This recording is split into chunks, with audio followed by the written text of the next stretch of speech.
Olá, paz do Senhor Jesus Cristo. Vamos falar sobre o ministério de evangelista nesse dia de hoje? Faz tempo que eu quero trazer essa mensagem para os irmãos e infelizmente devido a algumas viagens, tive em Cachoeira do Sul, tive em Nova Santa Rita, eu não consegui entregá-la, amém? Não se assustem que a cortina mexendo lá são os meus gatos entrando e saindo toda hora. Louvado seja o nome do Senhor. Evangelista, aquele que traz as boas novas, aquele que entrega a mensagem de boas novas. Irmãos, eu quero lembrar que os 4 evangelhos que foram escritos, foram escritos por pessoas que tinham encargo de evangelistas, aqueles que entregam o evangelho, amém? Desses eu quero citar Lucas, o médico, não somente entregou o evangelho que carrega seu nome, como também entregou o livro de Atos dos Apóstolos, e o livro de Atos dos Apóstolos, ele é uma obra muito precisa. Eu não vou saber o nome do historiador agora, mas eu lembro que um certo historiador queria desmistificar e provar que o livro de Atos era um livro infundado e colocou em xeque o livro de Atos dos Apóstolos com a história romana antiga, desse primeiro século, que é citado no próprio livro.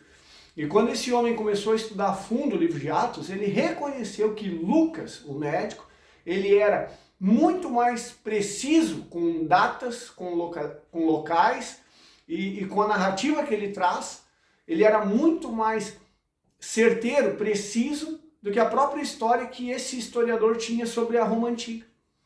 Tanto que esse homem se converteu. Eu não vou lembrar o nome desse homem, mas por que eu estou falando isso? Porque o livro de Atos dos Apóstolos, escrito pelo evangelista e médico Lucas, ele é um livro que ele é a base, ele é o dogma, ele é o fundamento do que é a verdadeira igreja, do que Cristo espera de uma verdadeira igreja. E nessa ênfase eu quero realçar para os irmãos sobre o comissionamento de 7 homens para o diaconato. São os primeiros 7 diáconos da igreja, que deveriam se preocupar com os irmãos helenistas, os judeus helenistas que falavam grego, os gregos que estavam convertidos e que não estavam recebendo os mantimentos necessários nas ofertas de suas viúvas. Então se levantou Estevão, se levantou Filipe, se levantou Nicolau e mais outras pessoas, ao total 7 evangelistas. E desses 7 evangelistas, Filipe, Estevão foi martirizado, mas Filipe foi um homem muito usado por Deus durante a perseguição que Saulo iniciou após a morte de Estevão. O que um evangelista tem que fazer? Qual é a missão do evangelista? Pregar o evangelho, amém? Mas o que significa isso? Irmãos, se nós não tínhamos ainda os evangelhos prontos, estavam sendo construídos, logo fica evidente que naquela época se existia uma coisa chamada tradição oral. Os irmãos já ouviram falar sobre isso? O evangelista é aquele que traz de forma de tradição oral o evangelho, as boas novas. A maior prova disso é quando Filipe se desloca, conduzido pela orientação do anjo do Senhor e do próprio Espírito Santo, para se aproximar do eunuco de Candace. Amém? Ali ele estava lendo o profeta Isaías, e Filipe usa aquela referência que ele estava lendo do profeta Isaías, como o cordeiro mudo foi levado ao matadouro, etc, etc, e prega a Cristo. E aquele homem, ao compreender o batismo, ao compreender a ressurreição dos mortos, ao compreender sobre a obra messiânica de Jesus de Nazaré, ele diz, olha, ali tem água, o que impede que eu seja batizado? E aquele homem que recém tinha ouvido falar de Jesus, naquela mesma hora já é batizado. Veja que quebra com todas as narrativas organizacionais das igrejas de hoje, que tem que ter um curso de batismo, que tem que ter isso, que tem que ter aquilo. Isso é obra humana. A palavra diz que a salvação ela se dá pela fé. E o evangelista é um homem de fé. É aquele que ele vai e ele prega as boas novas do reino, Ele ensina que em Cristo Jesus os nossos pecados são perdoados se nós reconhecermos que somos pecadores. E através desse arrependimento nos é concedido a justificação por fé no nome do Senhor Jesus Cristo. Então a partir dali nós zeramos a nossa dívida e a partir dali nós começamos a viver em novidade de vida e não na caducidade da letra. Quando Paulo diz a letra mata, mas o Espírito vivifica, muitos interpretam a letra como a lei de Moisés. Mas irmãos, Paulo vai muito além disso. A letra, quando Paulo fala, é um conhecimento racional, superficial e aparente de algo que deveria ser espiritual, e é espiritual, porque a lei é espiritual e nós somos carnais. Paulo também cita isso. Então, quando Paulo diz que a letra mata, Paulo está dizendo que você tendo um conhecimento superficial e racional das Sagradas Escrituras, sem com isso ter vida cristã, porque cristianismo não é título, cristianismo é uma norma de conduta, é quando você deixa de ser aquela velha pessoa e agora em Cristo Jesus você é uma nova criatura. Toda a base da tua salvação se dá por isso. Paulo cita Romanos 7, onde diz, eu não consigo fazer o bem que eu quero, mas o mal que detesto eu faço, desventurado homem que sou, quem me livrará do corpo dessa morte. Só que Paulo deixa claro que ele, segundo a força carnal e racional, de conhecimento de bem e de mal, fruto que foi ofertado por uma serpente, Adão e Eva, e isso veio como uma maldição hereditária a todos nós, e Cristo nos resgatou da maldição da lei. Veja novamente a palavra lei. Através dessa salvação em Cristo, nós temos agora, através do poder do Espírito Santo e da nossa fé, como Jesus disse, vai em paz, a tua fé te salvou. Através da nossa fé, nós somos capazes de viver numa novidade de vida. O que é isso? Aquele que era adúltero agora é fiel. Aquele que era uma pessoa rancorosa e egoísta agora é uma pessoa solidária e amorosa. Aquele que era ansioso e agitado agora é manso e humilde. Aquele que era soberbo se tornou humilde. Ou seja, houve uma transformação. Arrependei-vos, porque perto está o reino dos céus. O que significa isso? Arrepender, volver para trás, retornar, sair da condição que você está indo por um caminho de morte e agora entrar no caminho da vida. Eis que põe diante de vós a bênção e a maldição. Escolhe a bênção para que vivas. O que significa a bênção? A bênção está em Cristo. Jesus diz, João 14,6, eu sou o caminho, eu sou a verdade, eu sou a vida. Ninguém vem ao Pai, senão por meu intermédio. Por que Jesus diz ninguém vai ao Pai? Por que Jesus não diz ninguém vai ao Pai, mas Jesus diz ninguém vem ao Pai? Porque o Pai estava nele. O Pai estava nele reconciliando o mundo consigo mesmo. Essa é a função de um evangelista. Ensinar ao povo cristão, converter almas para Cristo e ensinar a essas almas convertidas que é em Cristo a base da sua salvação. E somente nele. Mas existe o apóstolo, o profeta, o pastor, o mestre. Amém? Existem. Mas a função desses ministérios é fazer você depender do cabeça da igreja. Quem é o cabeça da igreja? O pastor presidente? Não, é Jesus Cristo. O cabeça da igreja é Jesus Cristo.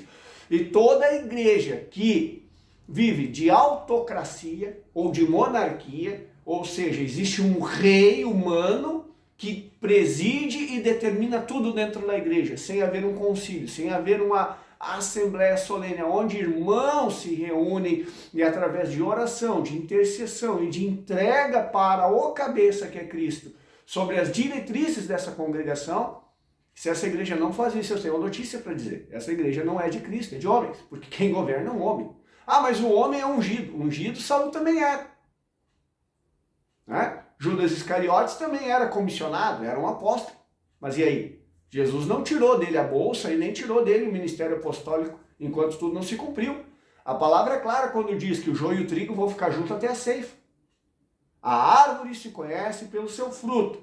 Nem todo que me diz Senhor, Senhor entrará no reino de meu Pai, mas somente aquele que faz a vontade de meu Pai. E qual é a vontade do Pai? Retirar de nós a velha natureza e nos dar uma natureza que seja semelhante ou melhor, idêntica ao caráter de Cristo. Paulo entendeu isso a tal ponto que ele dizia, sede meus imitadores, como eu sou de Cristo. Olha que tremendo. Quem hoje, entre eu e vocês, pode dizer, sede meus imitadores, irmãos? Eu ainda não tenho essa audácia, porque eu conheço a minha natureza e conheço as minhas fraquezas. Mas glorifico o nome do Senhor por reconhecer que sou pecador e que todos os dias eu tenho que lutar contra uma natureza que está dentro da minha alma, me assediando e me querendo me conduzir para o pecado. Mas eu crucifico esses pensamentos, eu crucifico esses desejos e dia após dia morro para que não eu viva, mas Cristo vive em mim. Amém? É forte isso. Então, amados, evangelista, quais são as características de evangelista? Alguém alegre, alguém disposto, ousado, que não esteja preocupado em apontar o dedo ou ficar julgando irmãos. Não.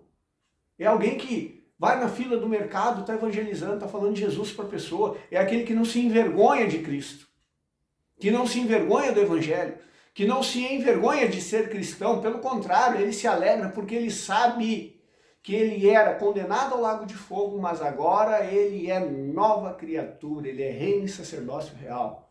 E ele não vai pensar duas vezes antes de tentar entregar essa boa nova para toda criatura e de pregar o evangelho do reino a toda criatura. Amém? Essa é a função do evangelista. É aquela pessoa que no trabalho fala de Jesus. Eu nunca vou me esquecer uma situação que eu passei quando eu trabalhava de frentista num posto de combustível e tinha um colega meu de trabalho que era cristão também. Então, quando ele chegava, quando nós nos reuníamos, porque o turno não era exato, ele estava encerrando e eu estava iniciando, então nós ficávamos ali mais ou menos umas 2 horas juntos na pista como frentistas e a gente conversava muito da palavra. E uma certa colega nossa percebeu que nós ficava naquela panelinha, mas não era por mal, nós não tínhamos o intuito de sermos especiais ou algo do gênero, não, nós só estávamos falando de Jesus. Ele dentro da congregação dele, ele era da Igreja Assembleia de Deus, eu dentro da minha congregação, né?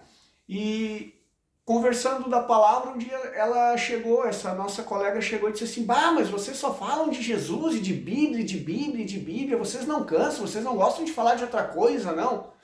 E eu, sem sentir, falei para ela, a gente pode falar do diabo se tu quiser. E ela se escandalizou comigo e disse assim, bah, mas também não é assim, né? Nem uma nem outra.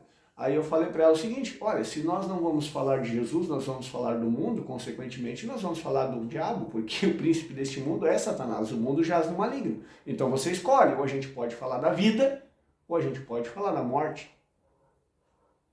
Aquilo entrou no coração dela.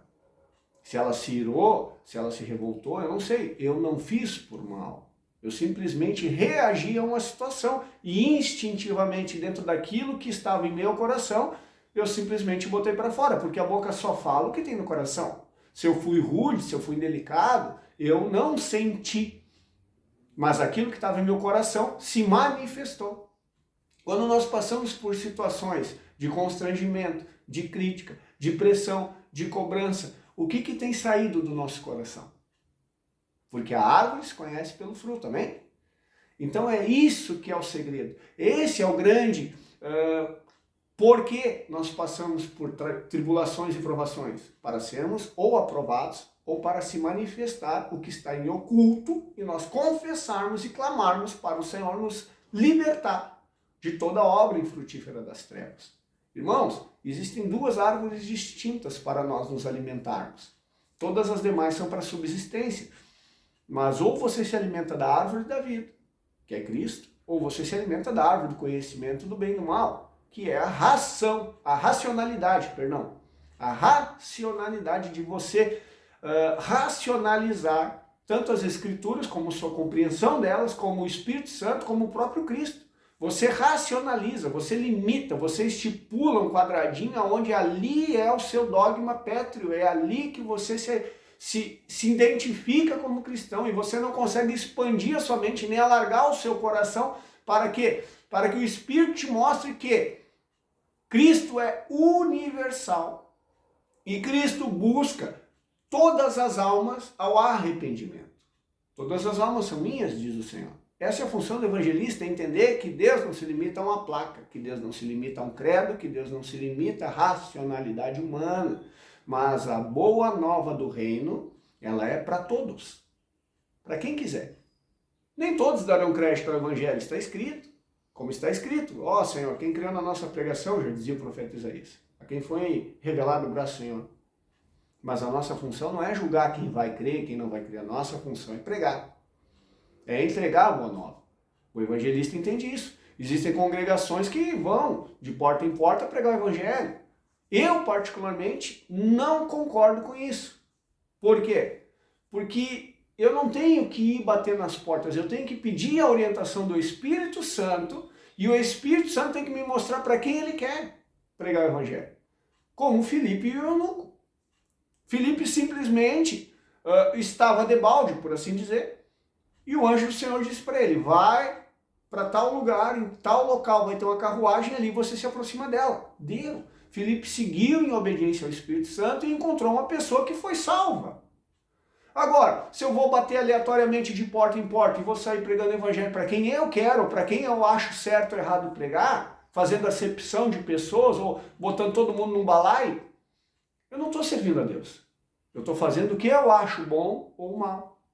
Estão entendendo? Submissão não é achismo. Submissão é certeza de que há um cabeça sobre você. E esse cabeça não é o pastor da igreja. Esse cabeça é Cristo. O pastor da igreja, se ele está como autoridade sobre mim, ele não está lá para mandar em mim, ele está lá para me servir. Quando eu necessito de auxílio, ele tem que estar à disposição para me orientar e me manter fiel a Cristo, não a ele. Esse é o grande perigo das igrejas de hoje. Fazer você ser dependente de uma placa denominacional, de um líder religioso, e você tem que dizimar e ofertar naquela placa. Você não pode fazer nada fora da autoridade daquela placa, porque se você fizer isso, você está em rebelião. Quer dizer, se um mendigo me pede ajuda, eu não posso estender minha mão para ele, porque eu não pedi permissão para o meu pastor. Misericórdia! Que evangelista é esse? Que não tem Cristo como seu cabeça, como seu guia, como aquele que o orienta no Espírito. É evidente que eu não vou fazer nada. Por exemplo, eu tive uma situação que eu fui pregar o evangelho numa congregação e eu não conhecia os irmãos ao vivo. Então o que eu fiz? Eu cheguei diante do presbítero, que era a autoridade naquele local, porque o Senhor confiou para ele aquele rebanho, e pedi para ele uma orientação. Vocês são pré ou pós-tribulacionistas? O credo de vocês é um credo niceno ou um credo ariano? Qual é o objetivo da ministração? O objetivo é esse. Amém? Dentro daquilo que ele me orientou, eu fui submisso à autoridade instituída por Cristo naquele lugar e preguei dentro daquilo que ele me deu como base, que é a pregação naquela casa. Porque se eu faço algo fora da orientação do ministério que já está presidindo ali, eu corro um grande risco de escandalizar o pastor, escandalizar a fé e escandalizar os irmãos. Eu não posso ir lá e edificar sobre fundamento alheio. O fundamento é Cristo e Cristo já foi pregado. Eu estou só regando em cima daquilo que já é pregado. Se há algo dentro daquela congregação que possa estar fora dessa doutrina, quem vai julgar é o Senhor. Eu não tenho essa autoridade, porque não são minhas ovelhas. Essas ovelhas são do Senhor que confiou para um determinado pastor. Vocês estão entendendo? Eu posso não concordar com tudo que é pregado na casa A, na casa B ou na casa C, no aprisco da igreja tal ou no aprisco da igreja tal. Eu posso não concordar, mas eu não tenho o direito e nem a autoridade de ir lá e sentar a chinela nos irmãos. Isso quem faz é fariseu. Eu não sou fariseu. Agora, se Deus me confiar uma palavra que possa gerar vida e luz aos irmãos, que possa tirar escamas e fazer com que os irmãos saiam de um fermento religioso e se tornem fiéis a essa doutrina, eu vou fazer isso em amor, dentro da autoridade que Cristo e o presbitério me confiaram. Estão entendendo? Eu não posso extrapolar o limite de ação que me foi confiado, porque senão eu estou dando mau testemunho de Cristo. A palavra é clara quando Paulo disse: o meu comer carne escandaliza o meu irmão, eu não vou mais comer carne. Eu sou livre para comer carne. Mas se o meu irmão é débil na fé, eu não posso comer carne na frente dele, porque senão eu vou estar dando mau testemunho. A fé que eu tenho para mim. É a minha salvação. Eu posso não concordar com o que A fala, eu posso não concordar com o que B fala. Tudo certo. Ninguém é obrigado a concordar com nada. Muitas vezes eu discordo com a minha esposa em casa, mas nem por isso eu peço o divórcio. A gente senta, a gente tenta compreender uma necessidade do outro e a gente chega num consenso e a gente chega em uma unidade e a gente segue junto até a consumação da glória, até a consumação dos séculos. Estão entendendo? Isso é uma aliança. E quando eu tenho aliança com a igreja, seja ela local, a minha igreja materna, ou seja ela o presbitério de um outro irmão, eu tenho o dever de me submeter à autoridade instituída naquele lugar.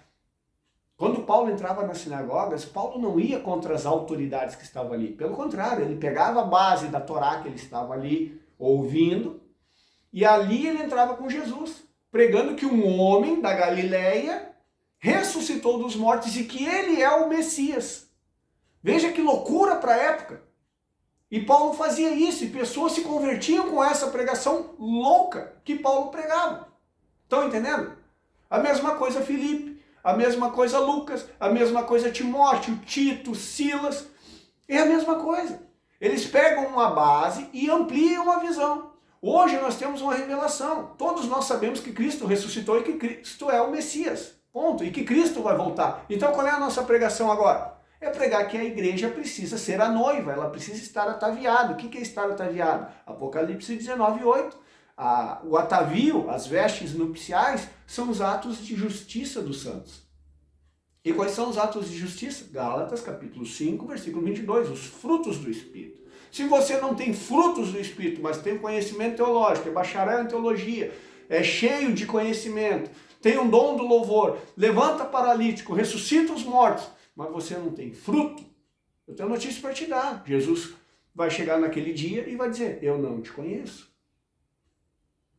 Porque Paulo deixa bem claro em 1 Coríntios capítulo 13, do versículo 1 em diante, que mesmo que eu lance meu corpo para ser queimado, mesmo que eu tenha tamanha fé a ponto de transportar montes, mesmo que eu tenha o dom dos anjos, de falar a língua dos homens e dos anjos, se eu não tiver amor, eu estou me iludindo.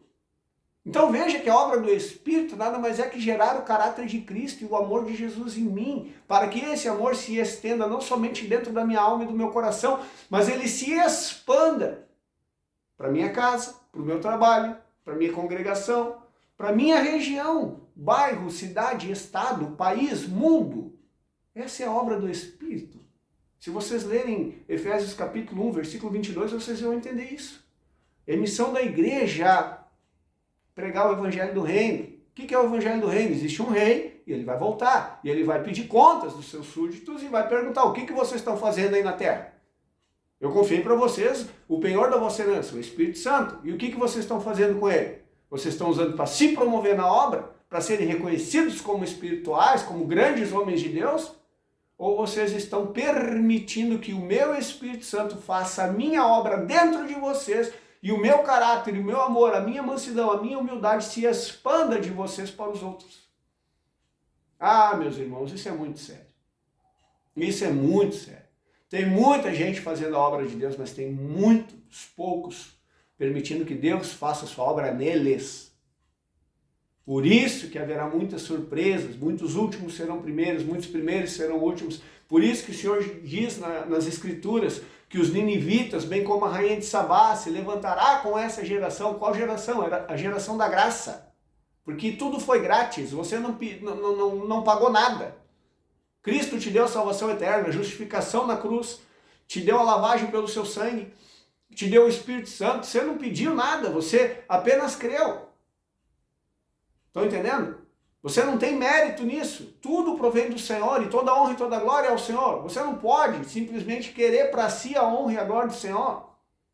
Você não pode fazer isso. Se você estiver fazendo isso, você está dando a honra e a glória, tirando de Cristo e entregando para a serpente, porque você está vivendo pela árvore do conhecimento do bem e do mal e, consequentemente, quem é o dono dessa árvore é a serpente. Se você não deixar essas palavras entrar no seu coração, você corre um grave risco de não passar na porta estreita. Apertado é o caminho, estreita é a porta. Irmãos, isso é muito sério. Esse evangelho de portas largas, que você vai ser abençoado, que você vai ter riquezas, que você vai ter seus sonhos realizados na terra, cuidado. Eu não conheço um homem de Deus que não tenha sofrido e muito nesse plano material, nessa esfera terrena, que é governada pelo príncipe deste mundo. Eu não conheço um homem de Deus que não tenha sofrido e muito nessa era, nesse plano material, antes de ser arrebatado para a glória. Sim, arrebatado. Arrebatamento vem de harpazo. Harpazo significa ser tomado da terra por violência. O que significa isso? Estevão, de certa forma, sofreu um harpazo.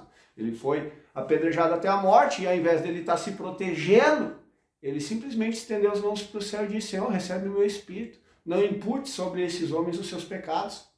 Se você estivesse tomando pedrada que nem Estevão, você ia estar com as mãos para cima glorificando ou você ia estar se protegendo? Pensa. Veja como tem muito misticismo. Tem gente achando que o arrebatamento, nossa, vai sumir as pessoas e vai ficar umas roupinhas no chão. Essa carne não sobe, amados. Nós vamos receber um corpo sem pecado. Isso aqui já está condenado. Maldita é a terra por causa do pecado de Adão. Gênesis 3,17. Você é formado de pó da terra. Gênesis 2,7. Formou o Senhor Deus o homem do pó da terra. Isso aqui não sobe, amados. Isso aqui não sobe. Nós receberemos um corpo em glória. Só que para mim receber um corpo em glória, esse aqui primeiro precisa morrer. Insensato, que semeias não nasce se primeiro não morrer. Se o grão de trigo caindo em solo não morrer, ficará sozinho, mas se morrer, produz fruto. Enquanto essa carnalidade em mim, os impulsos da carne, os impulsos da lascívia, os impulsos da soberba, da autocomiseração, da depressão, da autocontemplação e vanglória, enquanto esses impulsos me governarem, eu sou escravo da carne. E aí eu não ando no Espírito. Só que a palavra diz claramente que aquele que morreu está justificado do pecado. Você morreu? Eu morri? Será? Se nós morremos, por que a gente ainda se defende, se justifica e fica se explicando para o mundo? É sinal que o conhecimento do bem e do mal ainda impera, e nos governa, e nos seduz, e nos derruba, e é por isso que você não avança, é por isso que os milagres não fluem através de você, é por isso que o Cristo ressurreto não consegue te usar, porque se Cristo te desse dons agora ao ponto de levantar paralíticos, você roubaria a glória do Senhor. Você ia abrir um salão na outra semana e lá você ia fazer filas e filas de pessoas para você fazer os milagres. Como alguns médiuns fazem por aí, né? Ah, mas eles estão servindo a Deus. Será? Será mesmo que estão? Porque a palavra diz que nos últimos tempos virão muitos falsos profetas, muitos falsos cristos, muitos falsos ungidos, farão muitos milagres, enganarão, se possível, até os eleitos. Está escrito. Quantos apostataram da fé? Porque não viram o amor e o caráter de Cristo na igreja, saindo e fluindo do coração daqueles que deveriam ser o modelo do rebanho. Essa mensagem eu quero deixar para todos aqueles que creem que estão servindo ao Senhor e que têm um perfil ministerial de evangelista. Você tem que aprender a amar até os teus inimigos.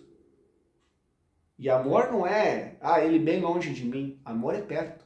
Quando você ama um filho, quando você ama uma esposa, quando você ama um marido, quando você ama um irmão, você não quer ir longe. E Jesus disse, você tem que amar até os inimigos. E se a justiça de vocês não exceder em muito a dos escribas e fariseus, quem eram os escribas e fariseus? Os maiores conhecedores de letra da época. Se a vossa justiça não exceder em muito a deles, vocês não têm parte comigo. Jesus disse isso, não foi eu. Estão entendendo?